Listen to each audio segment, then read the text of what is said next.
Welcome back to the Mining Mum podcast. I'm so excited. This week is Mental Health Week, and we have a 3-part series where I'm going to be talking to Kate from Sandon WA and Amber from Neuro Spicy Collective. So I'm going to throw to Kate, who actually brought us together for this chat. I'm so excited to talk about Sandon WA, tell us her vision, and also a little bit more about the series. Thanks so much, Tegan. Thank you for having us. I remember when I emailed you, I was like, oh, she's overseas, but I'll send it anyway. Sandon WA is a incorporated organisation, non-for-profit, that I started to give back to the mining, civil and transport sectors, especially for the women. Being a female owner-director of a mining, civil and transport business, I know how confronting it can be and lonely it can be. So I wanted to have a greater purpose, for training, upskilling, mental health awareness, all those kinds of things. I also have 2 little boys, so it's their names, Santos and Adonis, and I combined it because as important as men are, I want them to also know that they need to advocate for females, especially in those kinds of industries. So we were fortunate enough to receive this year a mental health grant from Mental Health WA in collaboration with Lottery West, and that's been able to allow us to run this podcast, the 3-part mini-series around mental health and especially for women in mining, civil and transport, and also to grow our travelling book club. So last time I was on Mining Mum podcast, I gave you Becoming Magnetic and explained that my vision is that these books travel all around WA, maybe even Australia, and they're passed from one female to another, to encourage and promote positivity and just, know that your tribe is huge and that there's so many females in your corner. We've been able to purchase over 40 books and distribute them to other female co-founders and leaders in industry, and I'm so excited to see where they all end up. Yes, that actually just reminded me I need to pass my book on. I have finished it. It was amazing. Becoming Magnetic was definitely something I needed at that time too. So yeah, it was amazing. And we have Amber joining us today. Did you want to give us a little bit of how you founded Neuro Spicy, which I love the name, Collective, what you do, and what's your mission? Yeah, no, thank you for having me. I'm very excited to be here. A massive shout out to Kate for inviting me. Any opportunity to yap away.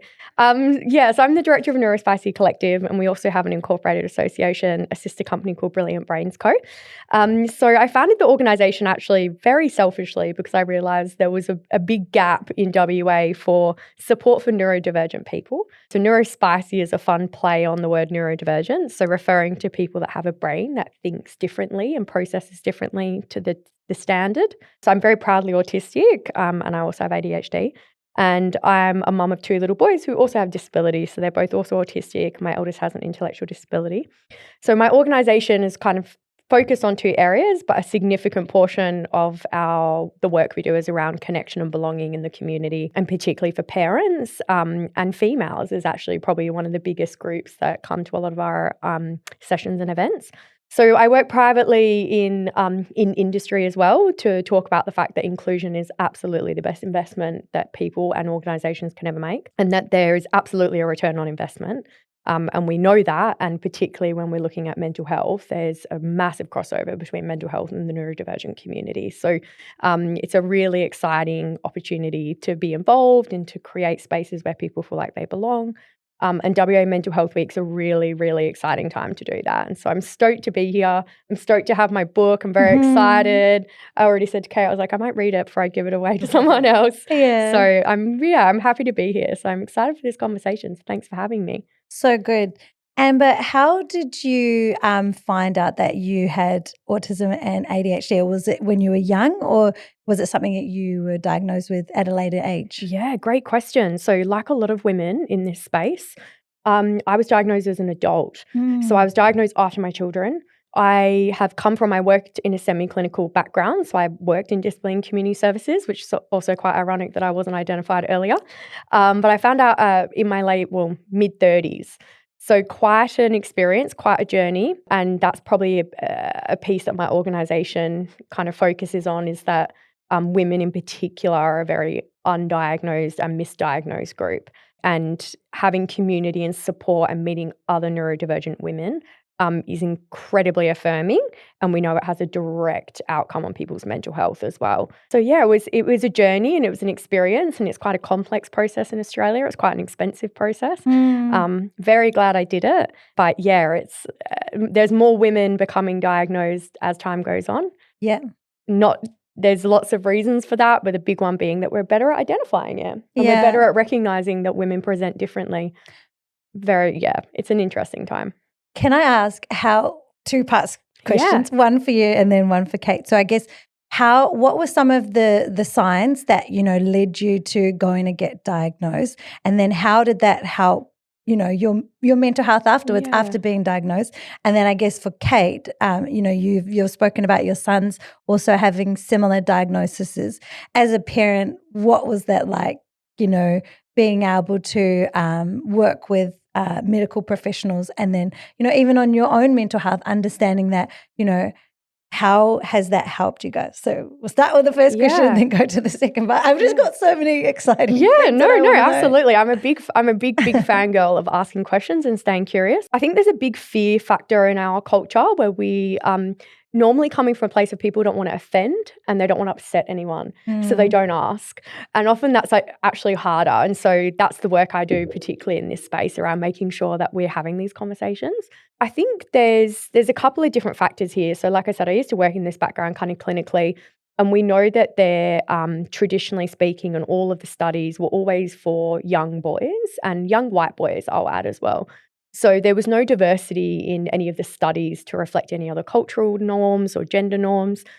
So what we're seeing is women have a very different experience of being neurodivergent, and it's not the same experience that's recorded in the kind of clinical diagnostic criteria, which is what the DSM-5 criteria is for anyone playing along at home.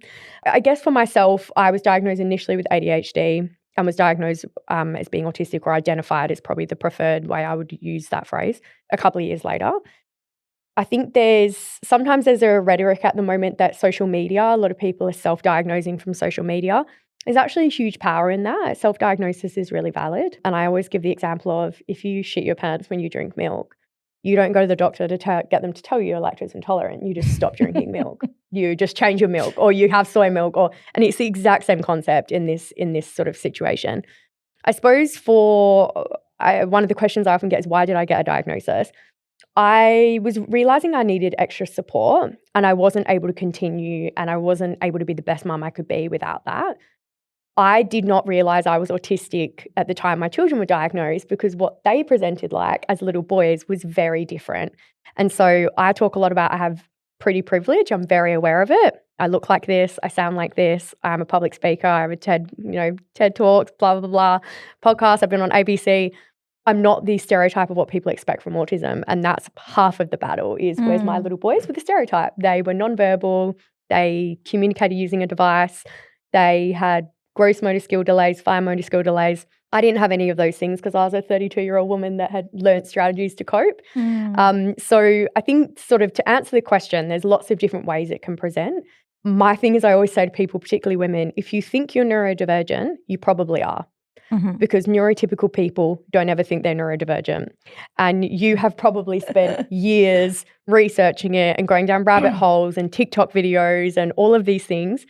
If you think you are, you probably are. And that's totally okay. Like, we're a really welcoming club. You don't need a piece of paper to get in. But it's been, look, I absolutely love it. And it's the best thing I ever did for myself and creating the community that we have. How did you find it as a parent, though, in the most recent? You've gone through that very recently compared to myself. Yeah. I think because he was my first child, and I'd been a school teacher, and so I knew what normal and not so normal looked like in a classroom setting. But kids are so good at masking and those kinds of things. And he didn't really. He always struggled at home. Like, he always had major meltdowns, and he just really struggled with life really at home. And someone said to me once, because she had two daughters that were autistic too, she said, "You don't have to go and get him diagnosed, Kate.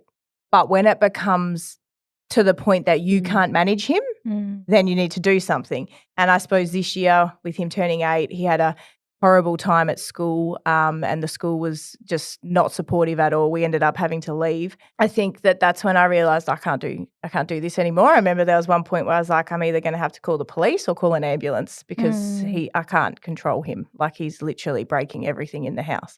And so we started the process, and it is overwhelming, but I remember, and for any parent it would be overwhelming, and I suppose I just knew what outcome I wanted and I just blocked. So I had 2 teachers tell me there's nothing wrong with him because he doesn't present like my autistic grandson. And I was like, first thing, ex-teacher, you can't say that. Yeah. Second thing, it's called a spectrum for a reason. It's very long. Then I had a GP, that's sent us for 5 minutes. Oh, he's not autistic. If he can talk. I was like, okay, it's a spectrum again, and you're a doctor. And so I think as a parent, there's so many people that will say, he is, he isn't, he's this, he's that, and they're not experts in that field. They're absolutely not experts. And when he went to the pediatric psychologist that specialises in autism, she found things that he does that I've never even noticed as his mum. And I've been with him every day of his life, basically. She noticed different tics that he's got and different stims that he does and those kinds of things. So it's been eye-opening. But to any parent that is starting the journey, don't take what a medical professional says that isn't an expert in the field as gospel, right? Like, I think you always know in your heart if there's something probably not quite right. And if you listen to all of them, you become confused and you become overwhelmed and you just think, what am I doing? And you start to question yourself. So I never questioned myself. I have dyslexia. I was diagnosed really at 12. So I know what different looks like, and I can see when someone is forcing their brain to do something in a different way because they need to be able to cope, right? Like, so if someone says to me, how do you spell this word? I'm like, let's use a different word. Like when I was a teacher, Miss Blair, how do you say, let's this word, like let's write this word on the board, like I used to hate writing on the board because I'd make so many spelling mistakes. That's why I taught kindy. Someone said to me once, you just teach kindy because you only need to know the alphabet and count to 20. I was like, yep. So just know in your heart what you think and don't become overwhelmed and misguided. And I'm sure with more people like Amber moving into the advocacy space, people will become more aware that they should never say, oh, he's not, or he is, or she's not, but that doesn't look like this because, it's a spectrum. And just because he was sitting in the corner at the doctor, not tearing up things, I could see on the look on his face that he was like terrified. And this doctor's like, no, he talks. I was like, yeah, but he can, it's hard. And do you think there was a sense of relief after you both identified, the different diagnoses? It must have been hard on your own mental health, going through it, knowing that there was something different with your son and not having the right support and then yourself, identifying things. Was there a sense of relief and after the diagnosis? And how has that kind of helped your mental health in terms of navigating it in the present? Yeah, definitely. And I think as a parent, it's a process. And my profession, I'm a change practitioner, so I specialise in human behaviour. So it's quite ironic, and it's probably another reason people are surprised I'm autistic. There's an absolute grieving process when your child goes through any form of diagnosis of any description. And particularly when we're looking at neurodivergence and particularly when we're looking at autism. And the reason I call that out is that in Australia currently, autism, you are able to and can apply for NDIS, which is the National Disability Insurance Scheme. ADHD, unfortunately, is a diagnosis on its own. You're not able to access NDIS. And so what we've definitely seen in the last few years within Australia is increases in children being identified as autistic earlier on because we've got better early intervention. But the process and the entire system is still very deficit-based. So what that means is it's looking at differences as deficits that need to be fixed. People like myself, our stance on that is very much the opposite, which is that when you come from a strengths-based approach, so being neuroaffirming, everyone has strengths, everyone has differences. My differences are no different to yours or yours in that they're just that. But by default, the diagnostic process that parents experience when they have little people is incredibly deficit-based, and it's really it can be really challenging reading some of these medical reports and stuff. And I remember reading them and just bawling my eyes out, because all it talks about is everything your child doesn't do, can't do, won't do. And it's very deficit-based language as well. So it's very clinical. It's not very person-centered. It can be incredibly challenging and quite traumatizing for parents, to be honest. And normally it comes as well with a massive amount of advocacy and fighting, whether it's you've had to fight with teachers, fight with other parents about it, fight with, prime example there about that doctor, all the will in the world. That's a very outdated understanding of autism spectrum disorder. So autism, we understand, is, a spectrum. But Asperger's, which is a previous term that's no longer used anymore, but back then, ultimately, if you could talk, they said you had Asperger's. If you were not verbal, you were classed as being autistic. And we also know that the data also shows that there was a huge amount of misdiagnosis of people with intellectual disabilities being called autistic. So what we've got is a lot of misinformation, not a lot of representation in the wider media. And then that's where we see things like Rain Man and The Good Doctor and all of these very kind of extreme stereotypes. To answer your question, I think probably for my own mental health, absolutely life-changing, because now, and there's a conversation around labels, right? I mean, we talked about, why do they need a label? And that's probably the big one I get all the time. Why do you need a label? Couple of things. Label, when we voice something, we can find it. So when we name it, we can tame the shame of it, firstly, but we can find it. So then when you know what your label is, you can find other people with the same label. And so I talk about, I'm not a broken horse, I'm a beautiful zebra. Turns out my whole life I thought I was a horse that was shit at horsing. Turns out not a horse, I'm a zebra. And then when you find other zebras, you're like, oh, look at this. We can just go zebra around together. But secondly, particularly with children, they've already got labels. The labels are naughty, not paying attention, rude, loud, obnoxious. They've got all these negative labels already. So why not actually give them a label that helps them understand what they need and to advocate for themselves and to empower them to know, so I'm autistic. What that means is I might need support with certain things like this, but it also means I'm really good at these things. And so labels are really powerful. But I would say it's probably something that my experience as a parent, and even as an adult going through the process, the psychologist I went to, I got my diagnosis and they're like, finding your community is really important. I was like, amazing. Where is that community? And they handed me a list, and the only provider on that list, the irony was it was my organization. Neuro Spicy Collective was the only one listed on there. And I was like, the irony being that I started it for this very reason. But parents need better support for their mental health during that process. And any kind of diagnostic process, and having children that have additional needs in any capacity, whether that's sort of physical or neurodivergence or anything along those lines, their mental health is absolutely, I would say, the biggest casualty in all of it. It's very confronting when you get then, a 40-page document of all the things your son can't do.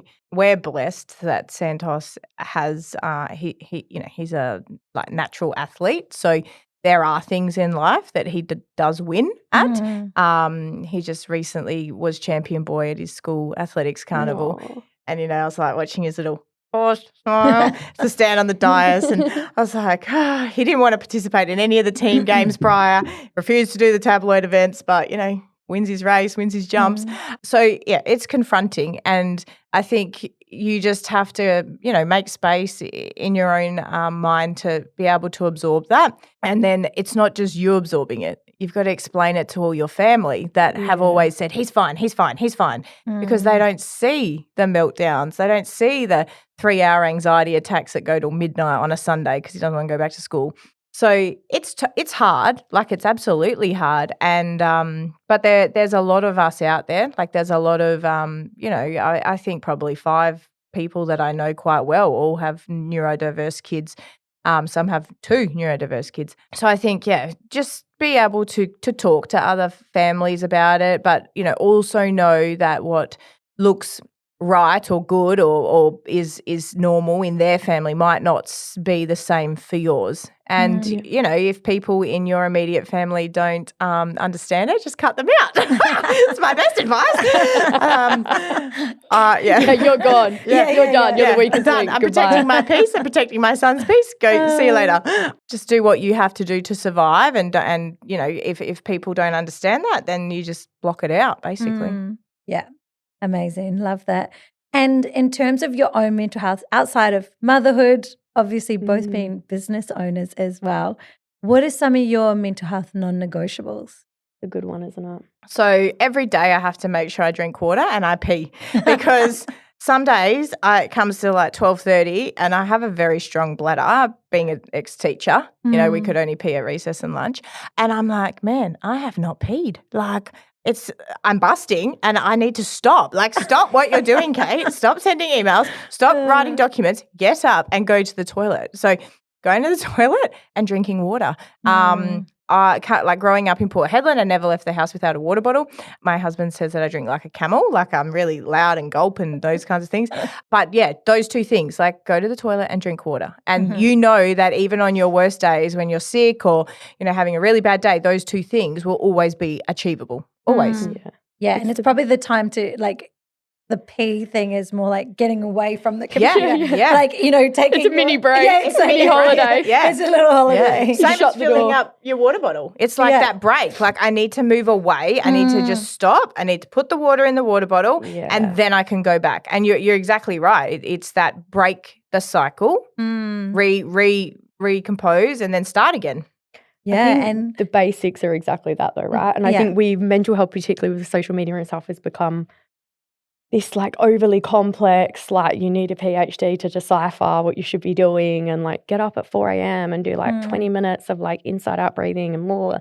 It's actually so simple. It's like water, eating, sleeping and moving your body. And I think every human being experiences that, but I think mums in particular, those needs, our most basic needs, are the first thing to go when we're stressed. Yeah. And that whole thing of putting on your own oxygen mask before you can help someone else. And I remember someone saying that to me and me being like, that's such a stupid thing to say, like I'm a mum. But of course, like then when you realise like I'm a single mum, I'm a divorced mum, and I remember like, you know, hitting like quite a low point in my mental health as well. And being like, I can't be a mum if I'm literally not around. Like if I'm not okay, they're not going to be okay. And it's reframing that form of feeling selfish to be like, I need to eat food. I need to drink. I need to sleep. I need to move my body. And even if that's just going outside and walking around the block, we know that like the data shows that like serotonin and dopamine, the quickest ways to get those things are moving your body in sunlight. Yeah. No amount of like 25-step skincare routines or supplements or any other kind of thing is going to help if you're not looking after yourself. But yeah, the non-negotiables are the first ones to go, I find, when you're stressed. All of a sudden it's like, oh no, I'll just have another coffee. Oh no, I'll just stay up a little bit longer because I want revenge, bedtime procrastination. I want some time on my own. So I'm going to lie here and doom scroll for another hour and a half and then question myself in the morning. Yeah, definitely. It's so funny, I think, speaking about mental health, because this year I would say has probably been like my hardest mental health year. Starting a business, my partner doing FIFO, juggling kids, you know, just the constant pressure that you put on yourself, you know. I'm not doing good enough here. I'm not doing good enough here. I'm running late here. I'm all over the place. What are some of the advice that you'd give to people that are feeling overwhelmed like that? Amber actually gave me this advice. Oh, yeah. You said to me, you're going to drop balls, just make sure they're not glass. So you're going to, when you're juggling, like you're going to have plastic balls and glass balls. Drop the plastic ones. They won't smash. So there's going to be things you can't do and you just have to live with that. And there's going to be things that aren't perfect and you're just going to have to live with that. And there's going to be days where you're like, what did I actually achieve today? And you've just got to roll with all of those setbacks. I think, what do they call it? Pivot. The plastic balls are exactly the ones that, like, I think as mums, we put so much pressure on ourselves. And the plastic balls is the shit like, does it really matter if your kids are wearing odd socks? Does it matter that they had toast for dinner? Does it matter that they didn't shower today? Does it really matter on the gut? And they're the things that I think we judge ourselves so harshly. And it's like they're going to sleep in a warm bed, they've had some food and they're loved. On the grand scheme of things, one day. But you made a comment before about feeling overwhelmed. I would really question anyone who doesn't feel overwhelmed in this day and age. And I think we are in a state of constant overwhelm with like social media and notifications and like meh. But as like women and as mums, we're like the first generation that are doing what we're doing and expecting to also still be a mum.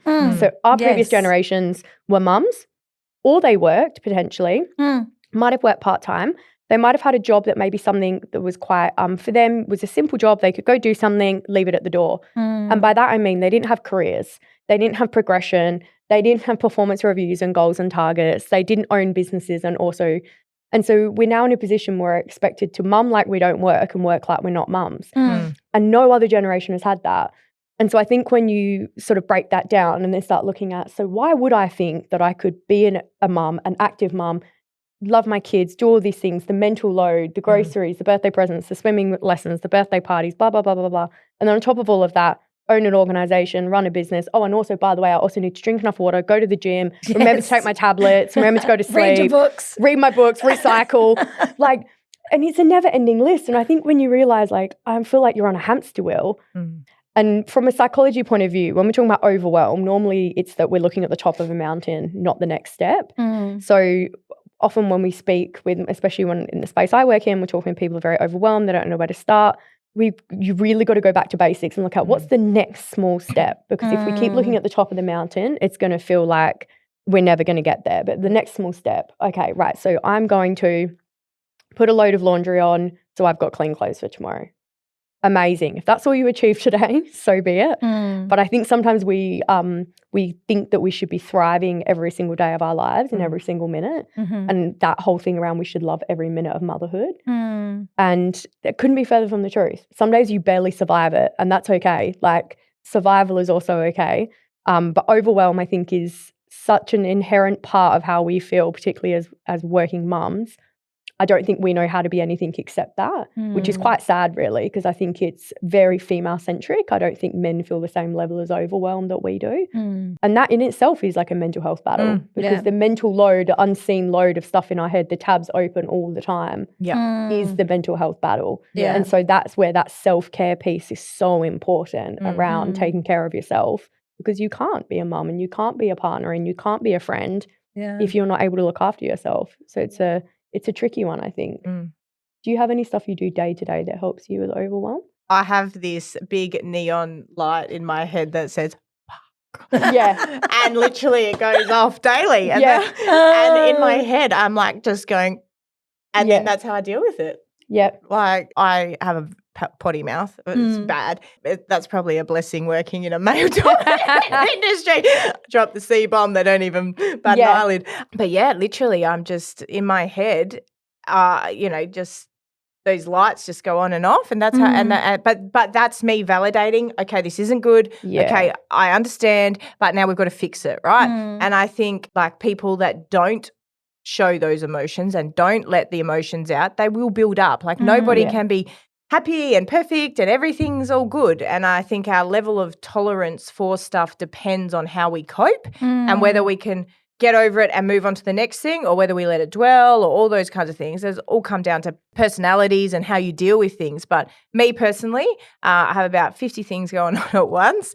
Running, we've got 3 businesses that we run, transport, civil and mining, and every day things go wrong, every day. And so it's just, acknowledge the feeling, this is not good, but what am I going to do to fix it? Rather than, what am I going to do to fix it, right? If you don't do that acknowledgement, then it's just all going to bottle up. So I always try and, have my little neon light flashing and then go, all right, now this is what we're going to do. But trust me, that light's on. She's strobing sometimes. Oh, my gosh. I feel the exact same. I also liked what you said about yapping. I think that's what helps me get through all of the mental load, is just having those people that I call on my drive home and I'm just like, what the fuck?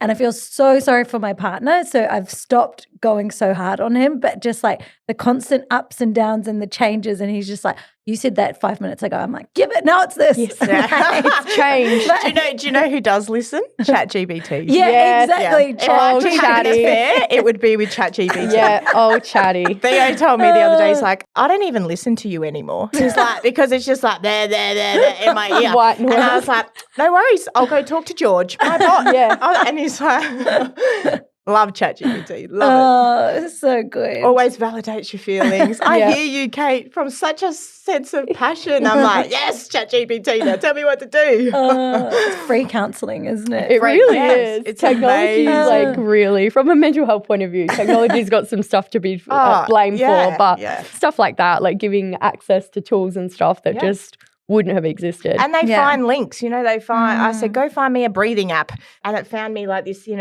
and out ball, like in 2 seconds. I was like, this is awesome. Like for people that really need help and structure and legitimately do not have anybody else, it's like a game changer, really. Like, I think the yapping thing as well, actually, I always find quite interesting, is like a form of verbal processing. But I think yapping, particularly for women, if we look at like historically, we've always had community, right? So sharing stories is how we support each other and also remove stigma and shame. When you talk about something, when you name it, the shame has to leave. So when you're saying to your girlfriends, like, fuck, the kids had ice cream for dinner last night because I just couldn't be bothered.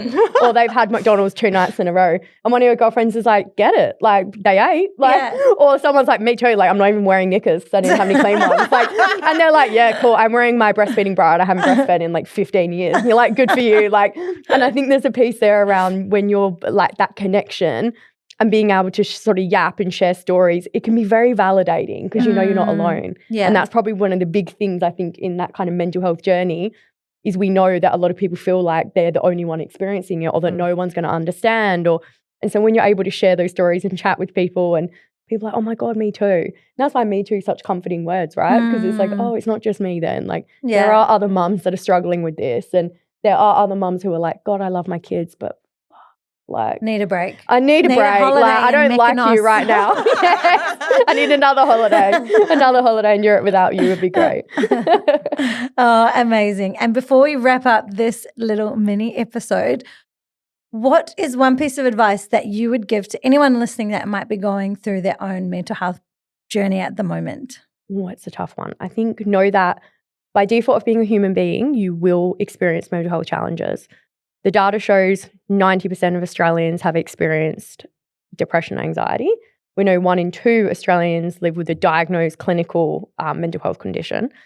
You are absolutely not alone, and it does get better, but you do need to get support, and you do need to help yourself in that process. So if that's telling a friend, if that's trying to move your body more, if that's talking to your doctor, if that's speaking to counselling services, whatever that looks like for you, but know that you are absolutely have every right in this day and age to be having challenges with your mental health, but it does get better, ideally.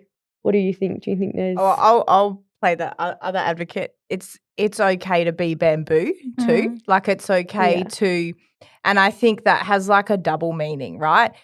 I would say that I'm bamboo, but that doesn't mean that the neuroscience aren't going off in my brain, right? It just means that I've put coping mechanisms in place to be able to deal with that. Absolutely, that's not to say that I've always been bamboo. I've definitely had in my teenage years, like, heaps of bullying at high school and those kinds of things. But just if you are feeling okay too, that you don't have to go and find something that is wrong, right? Like it's okay to be, I'm okay and I'm here for other people, and okay, there's these bad things that are happening in my life, but I'm dealing with them, right? And I think we, as society, sometimes we could feel if there's not something, then we can't be part of a club. But it doesn't mean, just because it's not happening in our life now, it doesn't mean that we haven't experienced it, and it doesn't mean that we won't experience it in the future. So it's just being accepting of where anybody is in their journey, and being able to help them as best that you can at that time where you are within your journey, but also being content that if you are okay, that it's okay to be okay as well. Amazing. Thank you so much. I'm excited for our next chat, which is going to be all around business and workplace mental health. So stay tuned for the next episode.